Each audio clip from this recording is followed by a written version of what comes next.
ایک بادشاہ تھا۔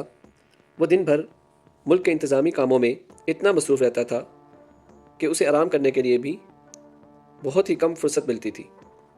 ایک دن اسے خیال آیا کہ یہ بادشاہت تو ایک مصیبت ہے۔ ہر وقت کام میں لگا رہتا ہوں، نہ دن کو چین ملتا ہے نہ رات کو آرام۔ بادشاہ ہونے کے باوجود میری زندگی میں خوشیاں نہیں ہیں۔ اگر میں خوش نہیں ہوں تو کوئی اور شخص کیسے اپنی زندگی سے خوش ہوگا؟ اس نے سوچا کہ مجھے دیکھنا چاہیے کہ میرے ملک میں خوش انسان کون سا ہے۔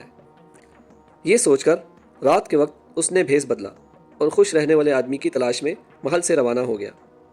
سب سے پہلے وہ ایک سوداگر کے پاس گیا۔ بادشاہ نے اس سے پوچھا، تم یقیناً خوشی اور سکون کے ساتھ زندگی گزار رہے ہوگے؟ سوداگر نے جواب دیا، میرے پاس بہت دولت ہے، مگر یہ دولت بھی مجھے سکون نہیں دے سکتی۔ اگر دولت سے خوشی اور سکون ملتا تو میں خریدنے میں دیر نہیں لگاتا۔ اس دولت نے میری زندگی اجیرن کر دی ہے۔ میرے وارثوں کی نظریں میری جائیداد پر ہیں، وہ میرے مرنے کی دعائیں مانگتے ہیں۔ ان کا بس چلے تو وہ اسی دولت کے لیے مجھے جان سے مار دیں۔ اس کے علاوہ آئے دن چوری اور ڈاکے کا دھڑکا لگا رہتا ہے۔ رات دن اسی سوچ میں گل رہا ہوں، میری صحت بھی متاثر ہو رہی ہے۔ کاش میں غریب آدمی ہوتا، محنت مزدوری کر کے ایک جھونپڑے میں خوشی سے زندگی گزارتا، تب مجھے کسی قسم کی فکر نہ ہوتی۔ کیا ہی اچھا ہوتا کہ میں اپنے غریب پڑوسی کی طرح ہوتا، کتنا خوش رہتا ہے وہ۔ بادشاہ اس کا جواب سن کر اس کے پڑوسی کے پاس پہنچا اور اس سے پوچھا، تم اپنے اس حال میں خوش ہو؟ پڑوسی بولا، میں تو اس سخت محنت اور مشقت سے تنگ آ گیا ہوں۔ بھلا یہ بھی کوئی زندگی ہے؟ میں چاہتا ہوں کہ اپنے پڑوسی سوداگر کی طرح ہر وقت آرام کرتا رہوں۔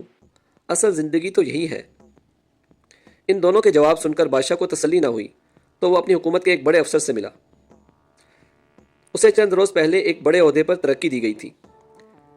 بادشاہ کے سوال پر وہ بولا، میری بدقسمتی ہے کہ میں نے یہ عہدہ قبول کر لیا۔ جو افسر میرے ساتھ پہلے کام کرتے تھے وہ میرے دوست تھے، اس عہدے نے انہیں میرا ماتحت بنا دیا ہے۔ اب وہ مجھ سے جلنے لگے ہیں۔ اس عہدے سے جو خوشی ملی تھی وہ بھی خاک میں مل گئی۔ لگتا ہے خوشی میرے نصیب میں ہے ہی نہیں۔ بادشاہ افسر کا جواب سن کر اس کے پڑوس میں ایک درزی کی دکان پر پہنچا اور اس سے بولا، تم تو عیش کرتے ہوگے۔ درزی بولا، جناب میں اس کام سے ہرگز خوش نہیں۔ بھلا یہ بھی کوئی کام ہے؟ سارا دن ایک جگہ بیٹھے کپڑے سیتے رہو، اس کام سے تو میری جان جاتی ہے، مگر کیا کروں، مجبوری ہے۔ اس کام نے میری خوشیاں چھین لی ہیں۔ اب دیکھیں میرے پڑوسی افسر کو، بادشاہ نے اسے بڑا عہدہ دیا ہے، اب اسے سکون اور خوشی بھی حاصل ہو گئی اور دولت بھی۔ کاش میں ہی وہ افسر ہوتا۔ بادشاہ درزی کا جواب سن کر شہر کے باہر ایک دیہات میں پہنچا ہی تھا کہ بارش شروع ہو گئی۔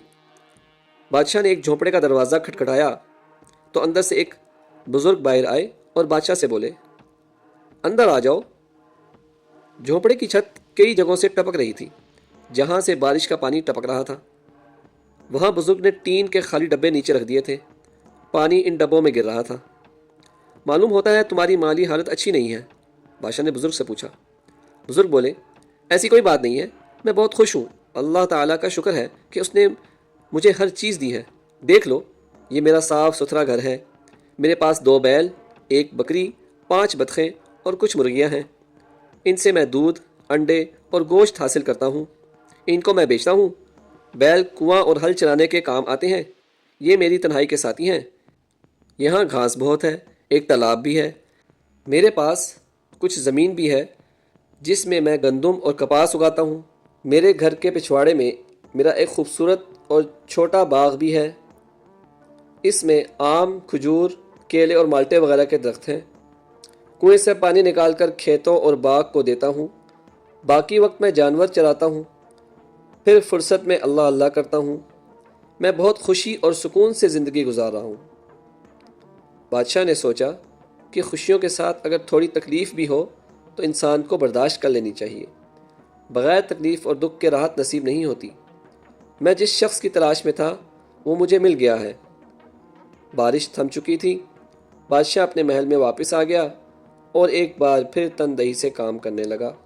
بادشاہ کو یہ احساس ہوا کہ خوشی دولت، طاقت یا آرام میں نہیں، بلکہ قناعت، شکر گزاری اور اللہ کے ذکر میں ہے۔ اس نے فیصلہ کیا کہ اپنی رعایا کی خدمت اور اللہ کی رضا کے لیے کام کرتے ہوئے زندگی بسر کرے گا۔ اگر آپ کو ہماری ویڈیو اچھی لگی تو ویڈیو کو لائک کریں اور چینل کو سبسکرائب کرنا نہ بھولیں۔ شکریہ۔